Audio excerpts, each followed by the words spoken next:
గుమగుమలాడే గుత్తొంకాయ. ఈ పేరు వినగానే వెజిటేరియన్స్కంతా నోరూరుతుంది. దీనికోసం మంచి వంకాయలను తీసుకొని కడుక్కొని ఘాట్లు పెట్టి ఉప్పు వేసి నానబెట్టాలి. ఈలోపు బాండి పెట్టి నూనె వేసి ధనియాలు, జీలకర్ర, 4 మెంతులు, ఎండుమిర్చి వేసి కొంచెం వేగాక శనగపప్పు, వేరుశనగపప్పు కూడా వేసి కొంచెం వేగాక అల్లం, తెల్లగడ్డ, పచ్చి కొబ్బరి వేసి వేయించి వాటిని చల్లారాక మిక్సీలో వేసుకొని దాంతోపాటు ఉల్లిపాయలు కూడా వేసి గ్రైండ్ చేసి పెట్టుకోవాలి.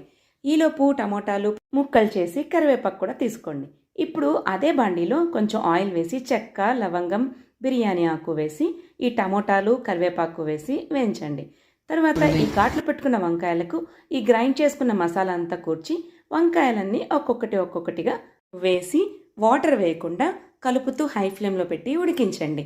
నెక్స్ట్ కొద్దిగా సిమ్లో పెట్టి ఈలోపు ముందుగా నానబెట్టుకున్న చింతపండు గుజ్జు తీసుకుని ఆ గుజ్జులో నీళ్ళు వేసి ఆ నీళ్ళలోనే వేసేసి ఉడికించండి. ఇప్పుడు వంకాయ బాగా మెత్తబడిపోయింది అన్నప్పుడు మనం కొత్తిమీర అంతా కట్ చేసుకొని వేసేస్తే మనకు గుమగుమలాడే గుత్తి వంకాయ కూర రెడీ.